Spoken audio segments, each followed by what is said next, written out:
tentang penerapan konsep budaya positif dalam pendidikan.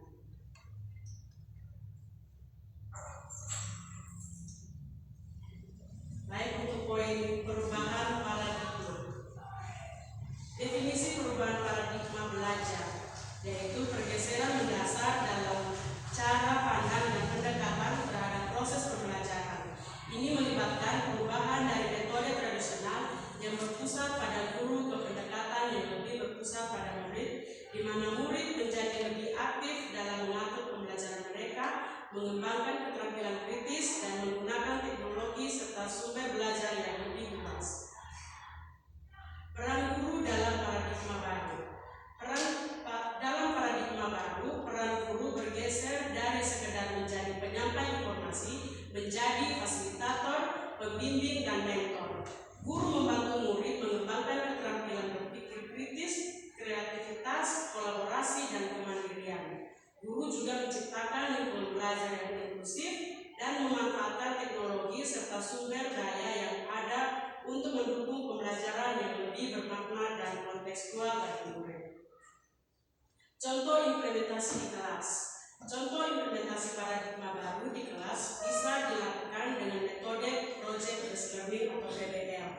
Jadi kenapa saya menggunakan model pembelajaran ini? Karena metode ini yang mengena pada pelajaran saya, yaitu tentang produktif perhotelan. Jadi misalnya dalam pelajaran produktif perhotelan, murid diberi proyek untuk merancang dan menjalankan simulasi manajemen hotel kecil.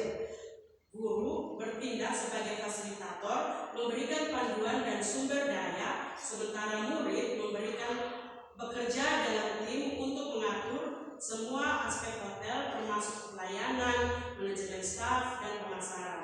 Proyek ini memungkinkan murid menerapkan teori dalam konteks praktis, kolaborasi dengan teman sekelas, dan mengembangkan keterampilan manajemen serta komunikasi. Pengalaman pribadi dalam menerapkan paradigma baru.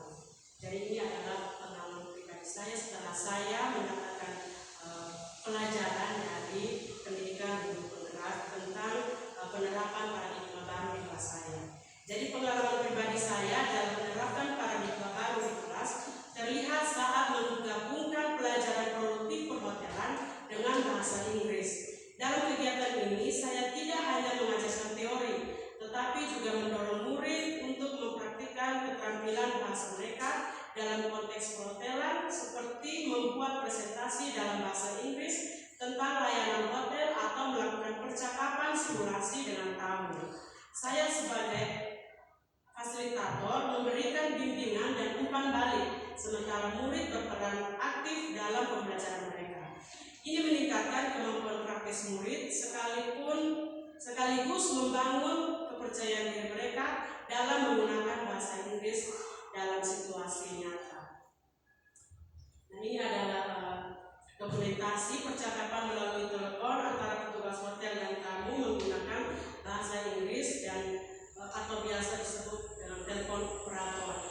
Dan yang sebelah kanan percakapan dengan tamu di hotel menggunakan bahasa Inggris secara walk-in guest. Jadi kamu bisa memesan hotel melalui telepon maupun datang langsung ke hotel. Baik, untuk yang poin disiplin positif. Mengapa budaya positif penting?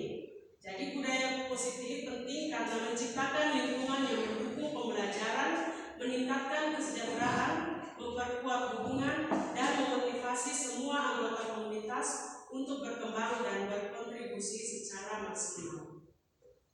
Apa itu disiplin positif?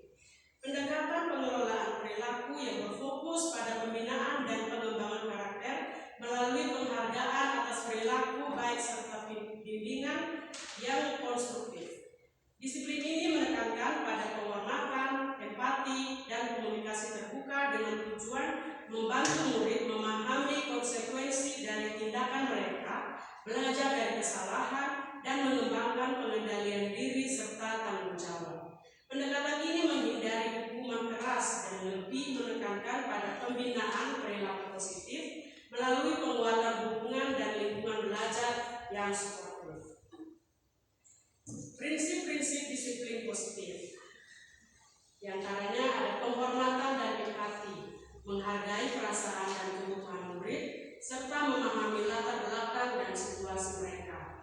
Yang berikut, konsistensi dan struktur, menetapkan aturan dan batasan yang jelas, serta menegakkannya secara konsisten. Yang berikut, partisip dan keterlibatan, melibatkan murid dalam menetapkan aturan dan konsekuensi sehingga mereka merasa memiliki tanggung jawab. Prinsip-prinsip disiplin yang berikut adalah pengetahuan positif, memberikan penghargaan dan pengakuan atas perilaku baik untuk mendorong pengulangan perilaku tersebut. Yang berikut, pendidikan dan pembelajaran, menggunakan konsekuensi sebagai kesempatan untuk mengajar, bukan menghukum, dengan fokus pada solusi dan perbaikan. Yang berikutnya, hubungan yang kuat, membangun hubungan yang positif dan saling menghormati antara guru dan murid untuk menciptakan lingkungan yang mendukung. Dan yang terakhir, menghindari hukuman yang merendahkan. Jadi kita sebagai guru harus menghindari hukuman fisik atau yang merendahkan martabat murid dengan fokus pada pendekatan yang membangun. Strategi membangun disiplin positif. Jadi saya membuat strategi, diantaranya adalah mengajarkan keterampilan sosial dan emosional. Sisipkan waktu dalam jadwal untuk mengerjakan keterampilan seperti manajemen emosi, komunikasi efektif, dan penyelesaian konflik. Gunakan role play atau simulasi untuk mempraktiknya. Yang berikutnya, memberikan pilihan dan tanggung jawab. Beri murid pilihan dalam beberapa kegiatan pembelajaran atau tanggung jawab kelas seperti menjadi asisten kelas untuk tugas-tugas tertentu. Strategi yang berikutnya, mengajarkan keterampilan sosial dan emosional. Ajar murid bagaimana mengelola emosi, berkomunikasi dengan efektif, dan menyelesaikan konflik secara konstruktif. Yang berikutnya, memberikan pilihan dan tanggung jawab. Buat aturan kelas yang jelas dan konsisten, serta libatkan murid dalam proses pembuatan aturan untuk meningkatkan rasa tanggung jawab. Dan yang berikut, menggunakan penguatan positif. Berikan murid pilihan dan beberapa aspek pembelajaran dan tanggung jawab untuk keputusan mereka yang dapat meningkatkan rasa kontrol dan kemandirian. Strategi yang berikutnya, menggunakan konsekuensi yang konstruktif. Terapkan konsekuensi yang relevan dan mendidik ketika aturan dilanggar dengan fokus pada pemecahan masalah dan perbaikan perilaku. Yang berikutnya, menunjuk memberikan umpan balik yang konstruktif, teladan yang baik. Sampaikan umpan balik yang membantu murid memahami bagaimana mereka dapat memperbaiki perilaku mereka dan mengembangkan diri. Dan yang berikutnya, menciptakan lingkungan belajar yang positif. Desain kelas dan kegiatan pembelajaran yang mendukung keterlibatan aktif, kolaborasi. Dan yang berikutnya, meningkatkan keterlibatan murid melalui pendekatan yang menghargai dan melibatkan murid dalam menetapkan aturan. Mereka merasa lebih bertanggung jawab terhadap perilaku mereka sendiri. Ini dapat meningkatkan keterlibatan dan partisipasi aktif dalam pembelajaran. Yang berikutnya, membangun hubungan yang lebih baik. Menerapkan disiplin positif membantu membangun hubungan yang lebih baik dan saling menghormati antara guru dan murid. Hubungan ini mempermudah komunikasi dan kolaborasi dalam kelas. Kita lanjut ke bagian kebutuhan dasar manusia. Kebutuhan dasar manusia ada 5 menurut William Glasser dalam teori kebutuhan manusia. Di antaranya adalah 1. Kebutuhan cinta dan kepemilikan. Kebutuhan untuk merasakan kasih sayang, hubungan yang berarti, dan menjadi bagian dari kelompok atau komunitas. Yang kedua, kebutuhan daya, yaitu kebutuhan untuk merasa berdaya, efektif, dan memenuhi kontrol atas aspek-aspek kehidupan mandiri. Dan kebutuhan dasar manusia yang ketiga adalah kebutuhan kebebasan, yaitu kebutuhan untuk merasakan kebebasan dan otonomi dalam membuat keputusan serta menentukan jalan hidup sendiri. Dan yang keempat adalah kebutuhan kesenangan. Kebutuhan untuk merasakan kesenangan, kepuasan, dan pengalaman yang menyenangkan dalam hidup. Dan kebutuhan yang terakhir adalah kebutuhan keselamatan, yaitu kebutuhan untuk merasa aman, terlindungi, dan stabil dalam lingkungan fisik serta emosional. Penerapan kebutuhan dasar dalam pendidikan. Yang pertama, bagian kebutuhan cinta dan kepemilikan. Penerapannya menciptakan lingkungan kelas yang inklusif dan mendukung, serta membangun hubungan positif antara guru dan murid. Yang kedua, kebutuhan daya. Cara penerapannya memberikan murid tanggung jawab dan peran aktif dalam pembelajaran serta memberi mereka kesempatan untuk membuat keputusan. Implementasi bagian kebutuhan kebebasan, menawarkan pilihan dalam kegiatan belajar dan memberi murid otonomi dalam mengelola tugas dan proyek.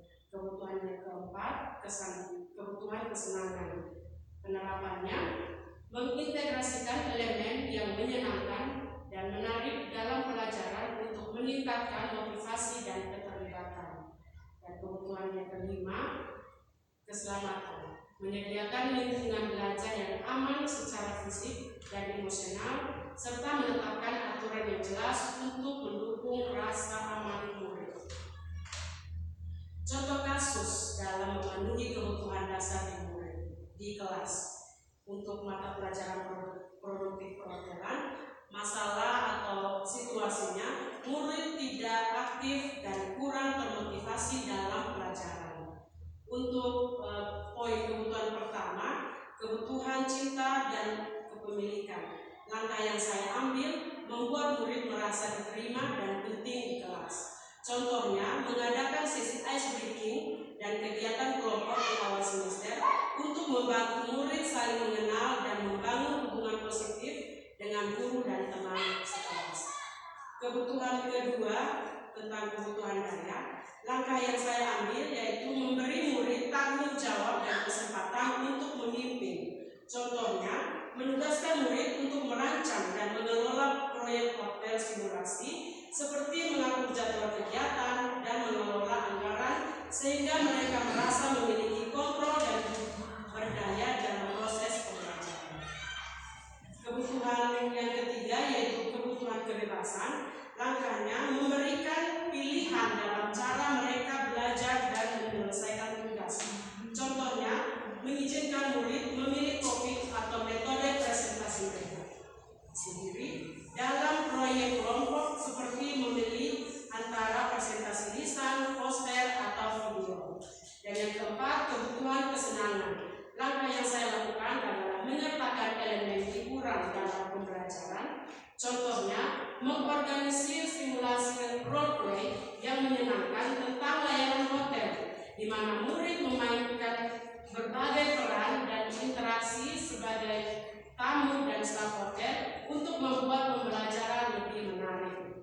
Dan kebutuhan yang kelima yaitu kebutuhan keselamatan. Langkah yang diambil adalah menciptakan lingkungan yang aman dan mendukung. Contohnya, menetapkan aturan kelas yang jelas tentang perilaku dan konsekuensi, serta memberikan dukungan emosional dan bimbingan saat murid menghadapi tantangan atau kesulitan dalam pembelajaran. Nah, ini adalah dokumentasi untuk murid memenuhi kebutuhan untuk mencapai potensi dan kebutuhan akan rasa harga diri, prestasi, pengakuan, dan penghargaan dari orang lain. Baik teman-teman, kita lanjut pada posisi kontrol dan restitusi. Posisi kontrol merujuk pada peran atau sikap yang diambil seseorang dalam interaksi sosial, khususnya dalam konteks manajemen dan komunikasi. Dalam konteks pendidikan, posisi kontrol biasanya menggambarkan bagaimana seorang guru atau pemimpin mengelola dan mempengaruhi perilaku serta dinamika kelas. Jadi teman-teman, di sini ada 5 posisi kontrol. Di antaranya yang pertama, manajer, memimpin dengan memberikan arah dan bimbingan, menetapkan tujuan, dan memastikan bahwa semua anggota tim atau murid mengikuti rencana yang telah ditetapkan. Posisi kontrol yang kedua yaitu pemantau, mengawasi dan menilai kemajuan, memberikan umpan balik, dan memastikan bahwa standar atau aturan dipatuhi. Yang ketiga adalah teman, mengambil peran yang lebih informal dan mendukung, berfokus pada membangun hubungan baik dan mendengarkan kebutuhan serta kekhawatiran orang lain. Dan yang keempat adalah membuat merasa bersalah, menggunakan rasa bersalah untuk memotivasi perubahan perilaku, seringkali dengan menekankan dampak negatif dan tindakan seseorang terhadap orang lain. Dan posisi kontrol yang terakhir adalah sebagai penghukum, menggunakan hukuman sebagai konsekuensi langsung dari perilaku yang tidak sesuai untuk mendisiplinkan atau mengubah perilaku. Baik teman-teman, kita masuk ke bagian restitusi. Apa itu restitusi? Jadi restitusi adalah proses atau konsep dalam dimana seseorang yang telah melakukan kesalahan atau menyebabkan kerugian berusaha untuk memperbaiki atau mengembalikan keadaan seperti semula. Dalam konteks pendidikan dan manajemen perilaku, restitusi sering digunakan untuk memperbaiki dampak dari perilaku negatif dengan cara yang konstruktif atau dengan cara yang membangun. Restitusi sebagai alternatif disiplin. Pendidikan yang berfokus pada memperbaiki dampak dari perilaku negatif dengan cara yang konstruktif dan mengedepankan tanggung jawab. Berbeda dengan hukuman tradisional, restitusi bertujuan untuk mengatasi dan memperbaiki kerusakan yang telah terjadi sambil mempromosikan pembelajaran dan perbaikan perilaku. Baik teman-teman, di sini ada ciri-ciri restitusi sebagai alternatif disiplin. Yang pertama, fokus pada perbaikan, menekankan pada perbaikan kerusakan atau kesalahan yang dilakukan, bukan hanya memberikan hukuman. Ini membantu individu memahami dampak dari perilaku mereka dan kontribusi untuk memperbaiki situasi. Yang kedua, keterlibatan individu, melibatkan individu yang melakukan kesalahan dalam proses perbaikan, memberikan mereka tanggung jawab langsung untuk mengatasi masalah yang telah mereka buat. Dan yang ketiga, pembelajaran dan refleksi, mendorong individu atau siswa yang bermasalah untuk merefleksikan tindakan mereka dan memahami bagaimana mereka bisa menghindari perilaku serupa di masa depan. Restitusi biasanya melibatkan diskusi tentang konsekuensi dan pembelajaran dari pengalaman. Dan yang berikutnya, mendukung kesejahteraan, berfokus pada membangun hubungan positif dan mendukung individu untuk memperbaiki kesalahan mereka, alih-alih menciptakan rasa malu atau dendam. Contoh penerapan yang saya lakukan di kelas saya, kasusnya seorang murid mengganggu teman sekelas selama aktivitas kelompok. Bagian restitusi yang saya lakukan adalah murid tersebut diminta untuk membantu memfasilitasi kelompok yang terganggu, mendengarkan kebutuhan kelompok, dan berkontribusi secara aktif untuk menyelesaikan tugas. Kasus yang kedua, seorang murid merusak buku teks di kelas. Untuk tindakan restitusinya, murid tersebut mungkin diminta untuk membantu merapikan dan memperbaiki buku-buku atau bahkan mencari cara untuk mengumpulkan dana guna mengganti buku yang rusak. Teman-teman, kita masuk kepada poin keyakinan kelas. Apa itu keyakinan kelas? Jadi, keyakinan kelas adalah prinsip atau aturan yang dikembangkan secara kolaboratif oleh guru dan siswa untuk menciptakan lingkungan belajar yang positif, inklusif, dan efektif. Proses ini melibatkan partisipasi aktif dari kedua belah pihak untuk menetapkan norma, nilai, dan ekspektasi yang akan memandu interaksi dan perilaku di kelas selama kegiatan belajar mengajar berlangsung.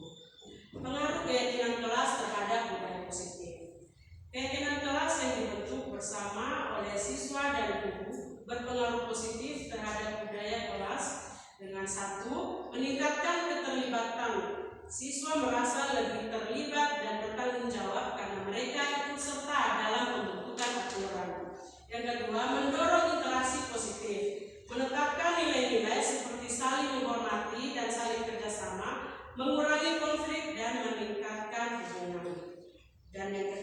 membangun komunitas, menciptakan rasa komunitas yang kuat di antara siswa dan guru. Dan yang keempat, menetapkan harapan jelas, mengurangi kebingungan dan memastikan ekspektasi yang konsisten. Dan yang kelima, mendukung pengembangan sosial dan emosional, meningkatkan keterampilan sosial dan emosional siswa, menciptakan lingkungan yang positif. Baik teman-teman, pengalaman pribadi saya dalam membangun keyakinan kelas. Jadi di kelas 10 perhotelan, saya ingin meningkatkan keterlibatan dan menciptakan suasana kelas yang lebih positif. Saya memutuskan untuk melibatkan siswa dalam merumuskan keyakinan dan aturan kelas.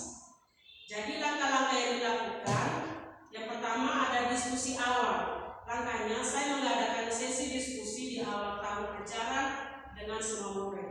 Saya menjelaskan pentingnya memiliki aturan dan nilai bersama untuk menciptakan lingkungan belajar yang positif. Hasilnya, siswa memberikan masukan dan ide tentang nilai-nilai yang mereka anggap penting, seperti saling menghormati, tanggung jawab, dan bekerja sama. Langkah yang dilakukan selanjutnya adalah pembentukan aturan bersama. Langkahnya, saya bersama-sama menyusun daftar aturan dan ekspektasi kelas berdasarkan hasil diskusi. Aturan tersebut ditulis dan dipajang di ruang kelas. Hasilnya, siswa merasa memiliki tanggung jawab terhadap aturan yang telah disepakati bersama antara siswa dan guru, sehingga mereka lebih berkomitmen untuk mematuhinya. Langkah berikutnya, penerapan dan evaluasi. Aturan dan keyakinan kelas diterapkan selama semester.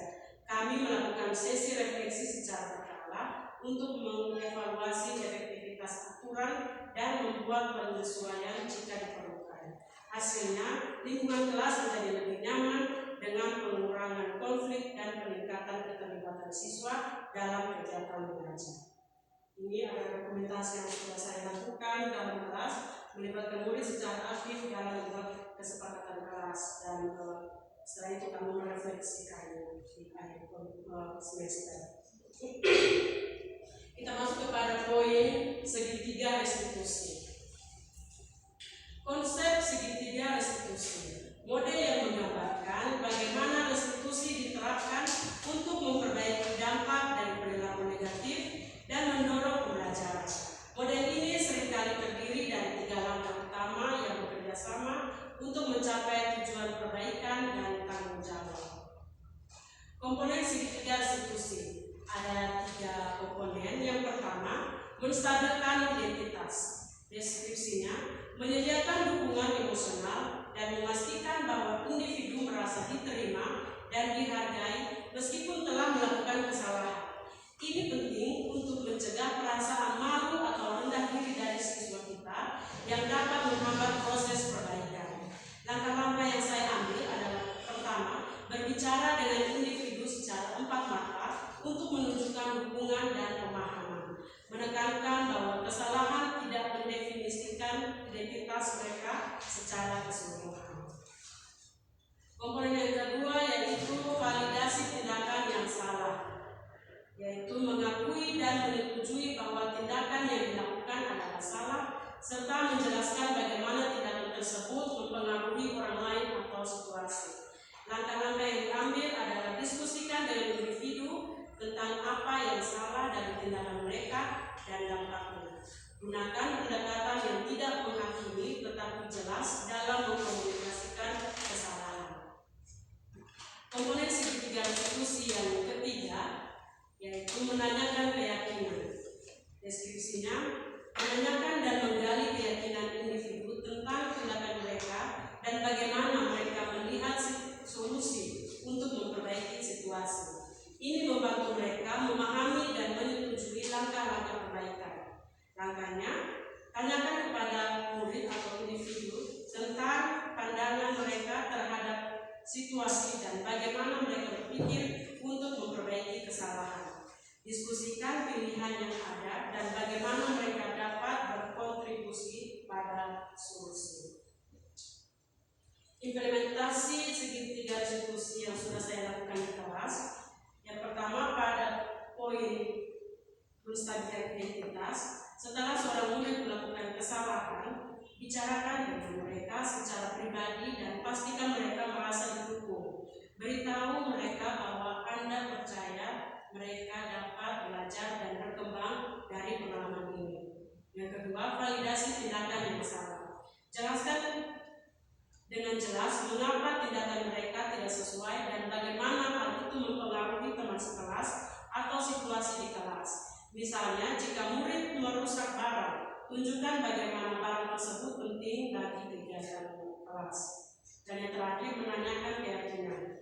Diskusikan dengan murid tentang apa yang mereka pikirkan tentang situasi tersebut dan bagaimana mereka merasa tindakan perbaikannya yang tepat. Misalnya, tanyakan apa yang menurutmu bisa kamu lakukan untuk memperbaiki kerusakan ini dan mencegah hal serupa terjadi lagi.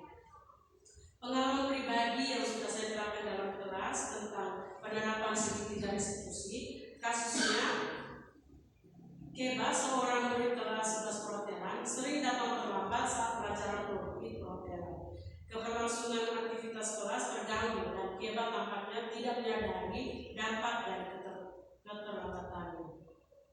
Langkah-langkah yang saya ambil dalam penerapan segitiga restitusi, yang pertama pada komponen menstabilkan identitas. Langkahnya saya ajak Keba untuk berbicara secara pribadi setelah kelas selesai. Sampaikan bahwa meskipun keterlambatan merupakan masalah, Anda tetap menghindari Keba, menghargai Keba, dan ingin membantu dia memperbaikinya. Pastikan Keba merasa diterima dan didukung. Contohnya, Keba, saya ingin berbicara denganmu tentang keterlambatanmu. Saya tahu kamu mungkin menghadapi beberapa kesulitan, tetapi saya percaya kamu bisa mengatasi ini. Mari kita cari solusi bersama. Pada poin validasi tindakan yang salah, langkah yang saya ambil menjelaskan kenapa Keba mengapa keterlambatan itu penting dan bagaimana hal itu mempengaruhi kelas, termasuk gangguan terhadap proses pembelajaran dan dampaknya terhadap teman sekelas. Contoh, ketika kamu datang terlambat, hal itu mengganggu dimulainya kegiatan kelas dan mempengaruhi teman-temanmu yang sudah siap belajar. Kita perlu memperhatikan bahwa semua orang memulai pelajaran pada waktu yang sama untuk menghindari gangguan. Pada komponen yang ketiga, menanyakan keyakinan. Langkahnya, tanyakan kepada Keba tentang alasan keterlambatannya dan bagaimana dia merasa bisa memperbaiki kebiasaan ini. Diskusikan bersama dan cari solusi yang dapat diterapkan untuk mengatasi masalah tersebut. Contoh dalam percakapannya, apa yang membuatmu sering terlambat? Bagaimana menurutmu kita bisa mengatasi masalah ini? Apakah ada hal-hal tertentu yang bisa kita lakukan untuk membantumu datang tepat waktu? Melibatkan Keba dalam mencari solusi, memberikan dia rasa tanggung jawab dan motivasi untuk memperbaiki kebiasaan. Jika Keba mengalami kesulitan bangun pagi, berikan saran untuk tidur lebih awal dan jangan habiskan waktu dengan bermain HP sampai pagi. Ini adalah contoh penyelesaian masalah menggunakan langkah-langkah segitiga restitusi.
seterusnya.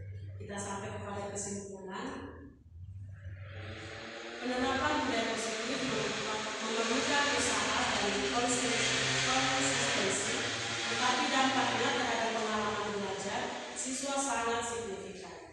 Dengan melibatkan siswa, menciptakan lingkungan yang mendukung, berkomunikasi secara efektif, menetapkan harapan yang jelas, dan memberikan dukungan emosional, saya telah melihat peningkatan dalam keterlibatan, motivasi, dan kesejahteraan siswa. Budaya positif bukan hanya tentang aturan, tetapi tentang membangun hubungan yang kuat dan saling menghormati di kelas. Sekian presentasi dari saya. Kiranya informasi dan pengetahuan yang saya berikan bisa teman-teman adopsi, bisa teman-teman terapkan pada kelas teman-teman semua. Assalamualaikum warahmatullahi wabarakatuh. Om Swastiastu. Namo Buddhaya. Salam kebajikan. Salve. Terima kasih teman-teman. Mungkin kita masuk kepada sesi tanya jawab, pertanyaan, saran diberikan kepada teman-teman. Silakan.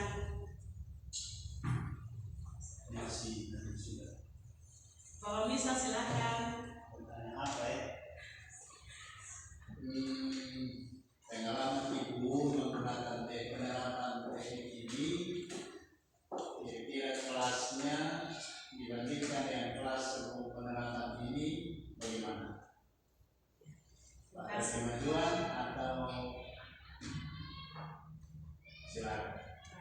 Terima kasih Bapak. Setelah saya membandingkan sebelum menggunakan segitiga restitusi dan juga setelah itu, saya melihat bahwa anak-anak kita lebih terbuka dalam mengatasi masalah yang telah mereka perbuat, dan di situ saya melihat mereka ternyata mereka juga berlaku jujur di situ. Mereka berlaku jujur dan mereka bertanggung jawab setelah saya menerapkan langkah-langkah segitiga restitusi ini. Karena di situ juga jelas menekankan bahwa tidak boleh ada kekerasan atau tidak boleh ada bully untuk menghambat jalannya perbaikan dari setiap masalah. Saya merasa itu sangat bermanfaat ketika penerapan ke depan. Terima kasih Bapak. Sama. Ada lagi teman-teman? Silakan Ibu Maria. Terima kasih. Saya ingin tanyakan hal yang selama ini juga menjadi refleksi saya, yang terkadang belum maksimal yang saya buat. Pengaruh mungkin karena budaya kita yang berbeda. Kalau teorinya sangat bagus, terus ada anak-anak tertentu yang kita tangani sangat bagus, cuma mungkin karena terbawa yang kuncinya dari dalam keluarga. Jadi kalau terbawa dari dalam keluarganya, didikannya keras, atau mungkin anak-anak yang dari broken home, itu rata mungkin pendekatannya agak sedikit berbeda, karena anak-anak yang broken home rata-rata banyak yang dasarnya liar, kalau yang tenang sedikit. Terus budaya kita yang keras dan kasar pada umumnya orang NTT, kadang saya juga kadang sering lupa masih kekerasan verbal masih ada, karena kadang kita secara halus mau pendekatan yang sesuai dengan teori budaya positif, kadang-kadang itu tidak mempan. Itu juga saya selalu berefleksi, ini bagaimana cara supaya saya bisa menerapkan 100% berdasarkan teori yang saya dapat pada pendidikan guru penggerak ini. Tapi saran saja, memang sebagai guru penggerak jangan pernah mundur karena budaya, karena kebiasaan kita, tapi terus menerapkan itu selalu menjadi bahan refleksi dan selalu ingin untuk anak berubah. Memang kalau kita semakin dekat dengan anak, apalagi wali kelas, anak itu sepertinya dia jujur semua yang dia alami.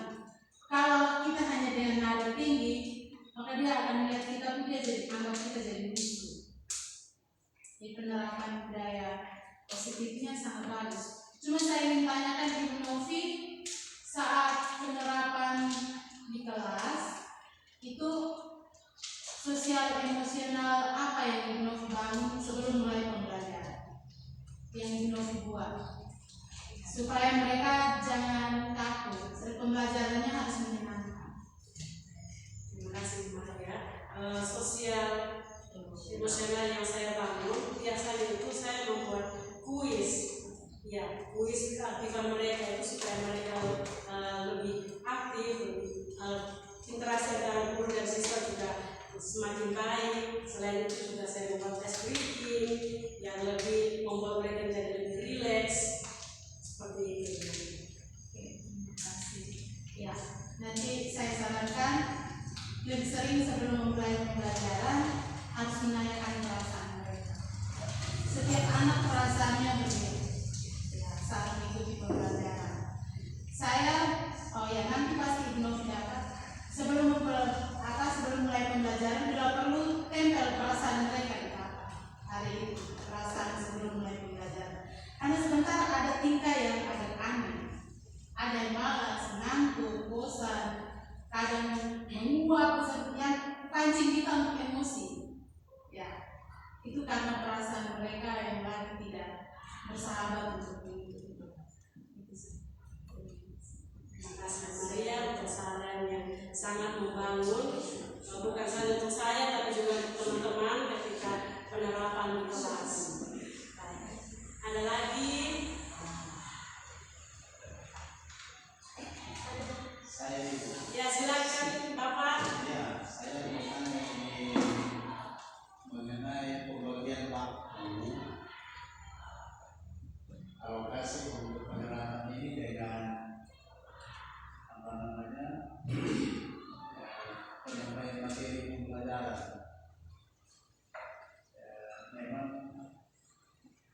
rada-rada sulit juga kalau kita hanya fokus untuk penerapan ini sementara kita lupa dengan tujuan utama yaitu penyampaian materi pembelajaran. Nah, kira-kira Ibu bisa berikan gambaran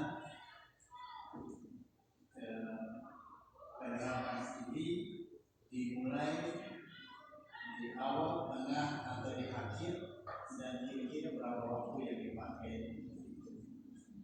sehingga dia tidak mengganggu proses kita untuk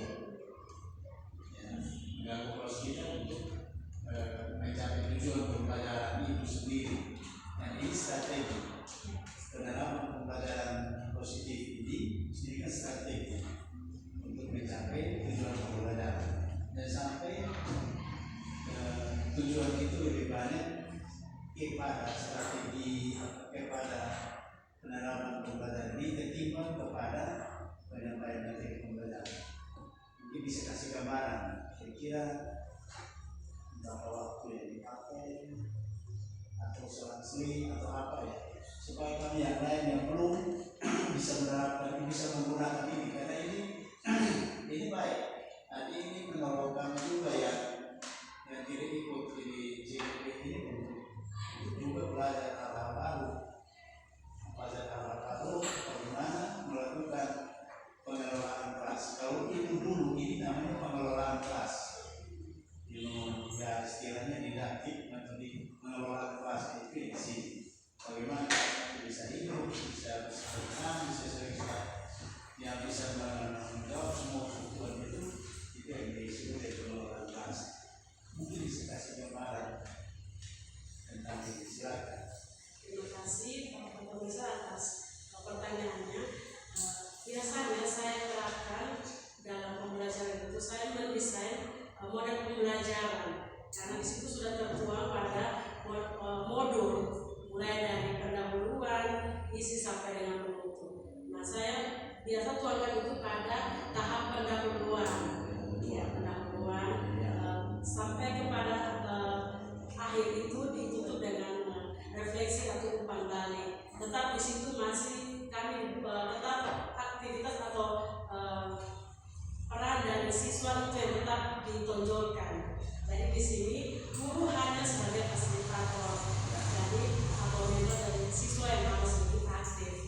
Ditambah lagi dengan metode pembelajaran yang saya desain atau saya gunakan itu, di mana saya menggunakan lebih banyak anak-anak membuat produk, mengerjakan proyek.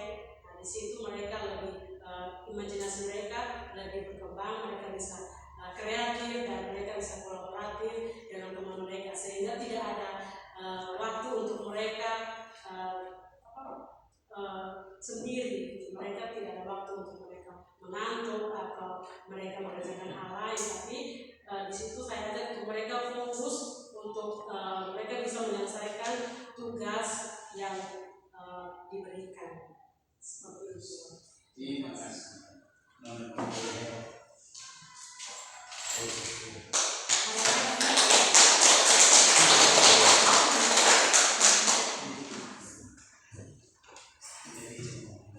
Ada lagi Bu Emi, silakan bertanya. Baik, terima kasih untuk materi yang luar biasa, menginspirasi sekali. Saya tertarik sekali dengan segitiga restitusi yang bisa terapkan. Di sana saya mendengar tentang bagaimana menyelesaikan masalah mengenai siswa yang bermasalah. Ini menjadi suatu motivasi yang baik bahwa anak-anak usia SMA pada tahap di mana anak-anak mencari jati diri. Kalau dia berbuat kesalahan, maka pendekatan kita berbeda dengan anak SD. Anak-anak usia SMA, SMK, kalau dia berbuat kesalahan lalu pendekatan kita di depan umum tidak secara pribadi, responnya akan berbeda dan berpengaruh terhadap suasana hatinya. Sehingga langkah yang sangat bagus adalah Ibu diterapkan bahwa melakukan pendekatan secara empat mata dengan anak untuk dia bisa mengeksplor apa yang menjadi kendalanya. Sehingga bagi saya ini perlu diterapkan dan memang perlu adanya asesmen dan pendekatan kita kepada setiap siswa untuk tahu kebutuhan mereka, apa penyebab mereka, sehingga membangun motivasi belajar yang dimulai dari motivasi intrinsik sehingga itu akan memberi hasil maksimal bagi siswa belajar. Jadi terima kasih Ibu Novi, dan ini bagi saya harapan kita semua. Saya juga berharap saya bisa menerapkan segitiga restitusi, karena segitiga restitusi di mana kita membimbing anak untuk mampu menyelesaikan masalah dan sebuah problem. Jadi pribadi yang bertanggung jawab, dan tentunya guru harus jadi contoh dulu. Oleh sebab itu dibutuhkan manajemen emosi yang baik dari seorang pendidik sehingga membentuk karakter anak menjadi pribadi yang bertanggung jawab. Terima kasih. Terima kasih banyak Ibu Emi. Pertanyaan saran dari Bu Emi sangat menjawab apa dari materi yang sudah saya bawakan hari ini. Ada lagi?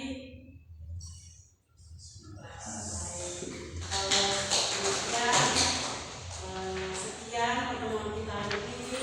Terima kasih banyak atas partisipasi dari Bapak Ibu guru hebat selama